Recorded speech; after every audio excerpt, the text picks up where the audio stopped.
Hello students, I hope you all are fine. Today let us discuss with the next topic, that is the 4G networks in the mobile networking.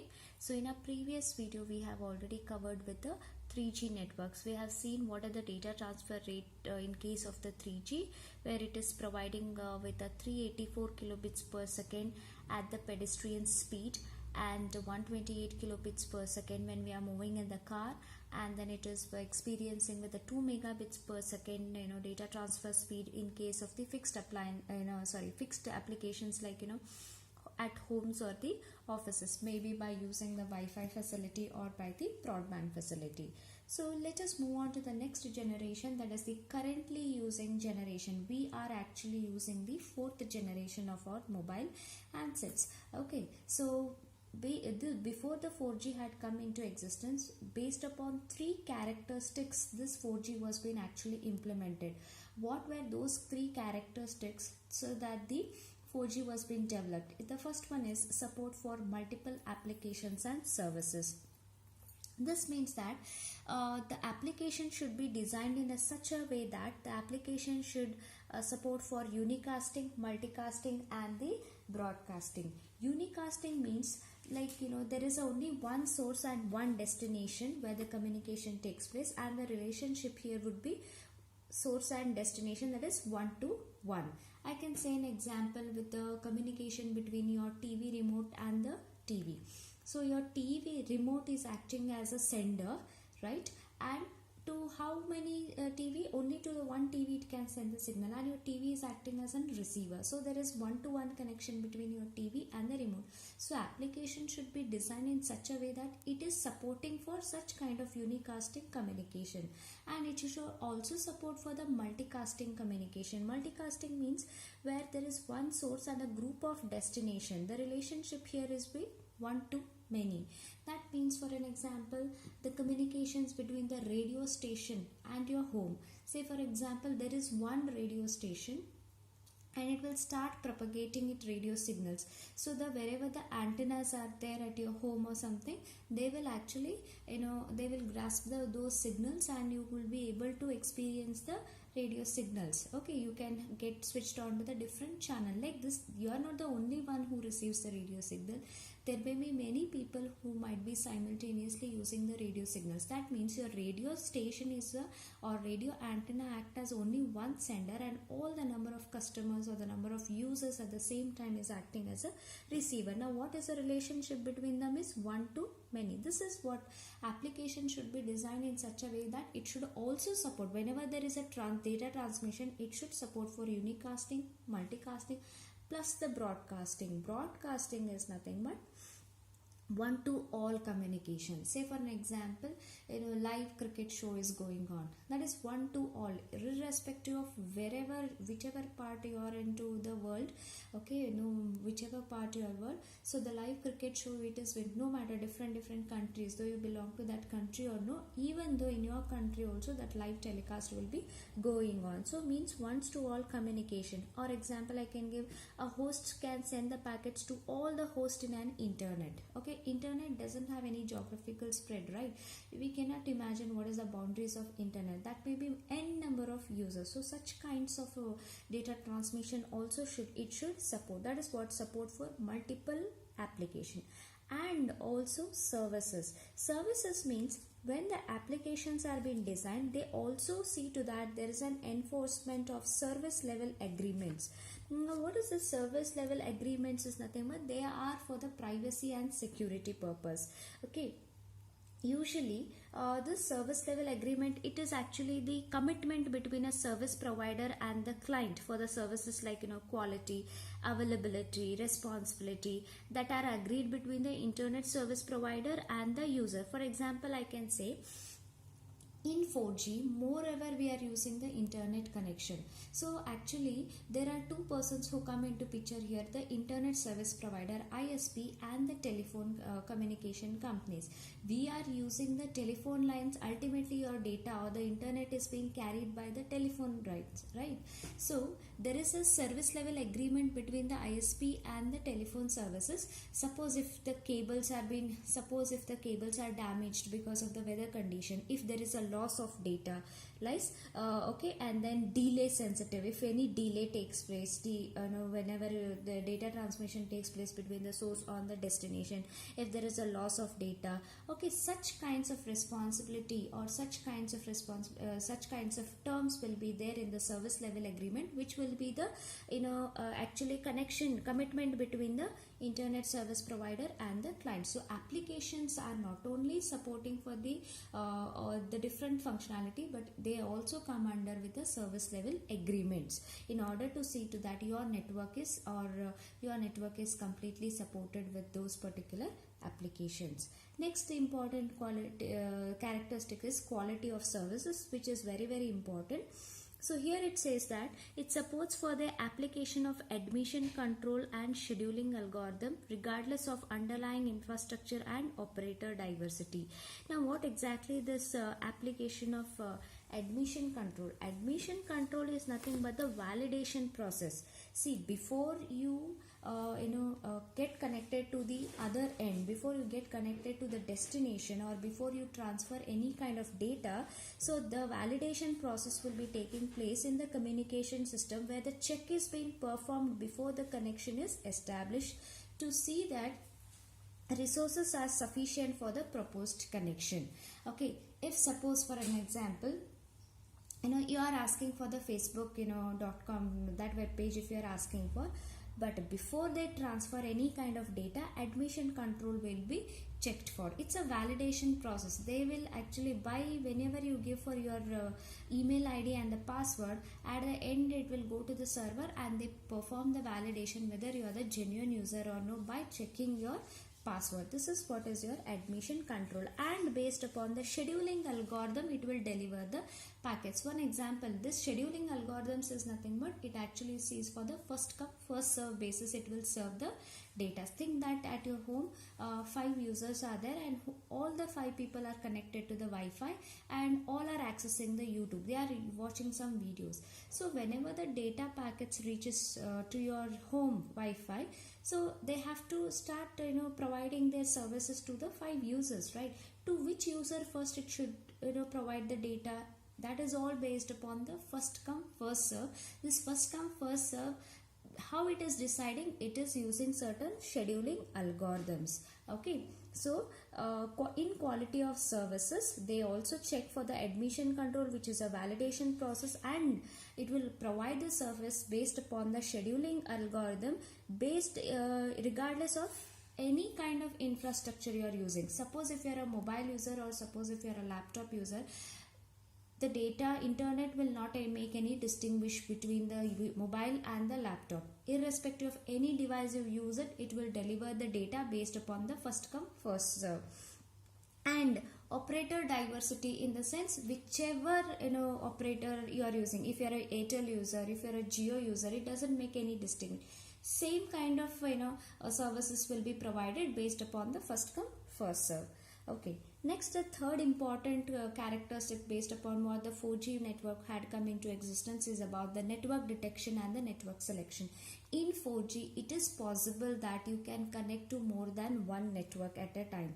Say for an example here, a mobile terminal, okay, that allows you to have the different kinds of radio technologies that are possibly help the users in order to connect to the multiple networks simultaneously, thereby connecting to the best network.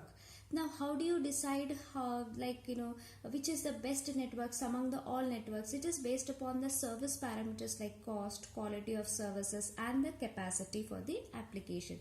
I can give an example like how you can decide the network detection and the network selection. Suppose if you are having your mobile internet, maybe you have turned on that Wi-Fi facility. Immediately your mobile will give a pop-up message that a new Wi-Fi network is being detected. Now this is what is network detection. Though your mobile is having the internet connection, but still your mobile is helping you to find out the network detection. What are the other networks around your mobile or around your area or network? Then it also help you to select the network, like whether you have to use your internet or whether you have to use an open Wi-Fi network, which you would prefer for. Usually we prefer for the open Wi-Fi network. Based on what you're deciding that Wi-Fi would be the best one rather than using your own mobile data is based upon the cost, based upon the quality of services. Quality of services means your uploading and the downloading speed will be very high in case of the Wi-Fi comparatively to your mobile phone. So based upon this, in 4G it will help us to connect to the more than one network based upon the by detecting the network around you and by selecting the good network based upon the quality of service. And it also performs the eligibility of a terminal and validation of the configuration. That means suppose when your mobile phone detects a Wi-Fi connection, it performs the eligibility test, okay, and also performs the validation. What is this validation or the eligibility test is? So when you try to connect to that Wi-Fi, isn't it is asking you the password, network security password. Only when you provide the correct password or the correct key to that network, then only it will allow you to connect to that good network. Okay, this is nothing but the validity or the eligibility test which your mobile phone or your computer or your desktop computer or your laptop may undergo. So these were the three characteristics based upon which the 4G network had come into existence. And in case of the 4G, we are going to experience almost 14 megabits per second download speed. Okay, 14 megabits per second download speed. At the peak, we may experience about even 50 megabits per second also, depending upon which broadband or Wi-Fi or whichever operator you are selecting, and it also depends upon the cost also, which plan you are getting recharged with. So up to maximum 50 megabits per second, whereas 3G was supporting for 2 megabits per second high data speed, whereas here downloading speed itself is almost about 14 megabits per second to 20 megabits per second. Also, it depends upon which plan you are getting with recharge. So this was all about the 4G. Now let us continue with the next generation, that is the 5G mobile networks. So this 5G mobile networks, it is yet to be implemented. Okay, we are not completely into 5G, so the test and the experiments upon the 5G networks are still going on. So let us see some of the what are the key features of this 5G networks. So this actually 5G technology stands for the 5th generation of mobile technology. So this 5G actually promises to provide the very high bandwidth capacity. If there is a high bandwidth capability, in the sense there would be more data transfer rate, and now they are able to say that at least 5G is providing the data transfer rate up to 1 GB. Okay, 1 GB. So before now we are into 4G, it was it is providing from 14 megabits per second to 20 megabits per second. But in case of 5th generation, they are saying that data transfer rate may reach to 1 GB. It's a very high data transfer rate. Okay, so let us move on to the key concept based upon which this 5G networks have been may design or may get implemented in the future days. Okay, so next first one is that real wireless world with no more limitations with access and zone issues. See, when the 5th generation of mobile networks come into existence, there would be no any access and the zone issues. Now what is this zone issues? Okay, like for example, usually we are experiencing a good mobile network in the urban areas rather than the rural areas. Though we are in the 4th generation also, there are certain rural areas where they may not experiencing some of the mobile networks except the BSNL. Okay, so in such case, whenever we are into 5th generation, we don't have any kind of access or the zone issues, no matter it is the urban or the rural areas. Next, coming to the second key concept, it is wearable devices with the artificial intelligence capabilities. That means, see, in this 4th generation, we have certain devices which works upon artificial intelligence, like digital watches we are having, and we get certain devices that actually counts your heartbeat rate. It will actually show your BP, sugar. By itself it will monitor. You need not to go for doctor and get it checked. Just by that you just give certain samples. So by using the artificial intelligence which has been already been coded into that device, it will work. So many such devices may come into existence in the fifth generation, which are wearable. Wearable means we can wear it and then we may check. Okay, so like this, for example, as now the digital watches have come into existence. This digital watches will actually measure the heartbeat rate, right? Okay, it will tell you daily how many steps you have walked, right? It will give you what are the any incoming calls. If you are unable to take, you can see it in your digital watch itself, which is that call is being coming. What are the text messages also you can see in your digital watches. Okay, these all things you can do it in digital watches. Like this, many such devices may come into existence in the fifth generation. And currently we are using the IPv4 Internet Protocol, that is IPv, that is Internet Protocol version 4 we are using, which is a 32-bit address it is. I hope by this time you know what is IP address and how a IP address look like. Same way, in the fifth generation we are going to use around IPv6, that is Internet Protocol version 6, because many devices will come into existence which all will get access for the internet connection. If more number of devices come into existence for accessing internet, obviously we need a big number of addressing. We need to address the large number of devices. So for that sake we are using the higher version, that is IPv6. So this IPv6 can you assign a unique IP address by the according to the location and the which network you are connected. For an example, I can say you IP addresses usually changes, or you can also say it's a logical address. Okay, say for example, now I am in college, I am using the Prerna network. That means depending upon my location, which location I am into, and depending upon which network I have connected, I will be having one IP address. As soon as I come to home, I will get connected to my Wi-Fi facility at my home. So then my IP address changes depending upon depending upon the location and depending upon which network I have connected to. Like this, IP address is nothing but a unique address is being given to the devices which are getting connected to the internet. As many devices may come into existence in the fifth generation which will seek for the internet connection, it may use the IP, that is Internet Protocol version 6. Okay. Next one key concept, it is one unified global standard. That means when the fifth generation come into existence, almost all this 3G, still 3G networks are going on along, though we are in the 4G also, 3G still it's going. Some mobile users are even using the 3G.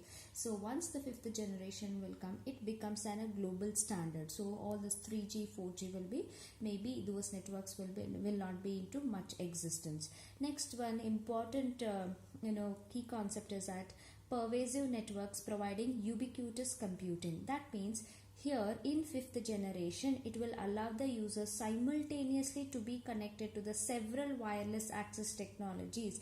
That means several different networks it will allow you to connect, and it will allow you to seamlessly move between them. That means you can immediately, without having a connection problem, you can easily get connected to the different networks simultaneously. Maybe you are having your mobile internet connection, same time Wi-Fi connection you are having.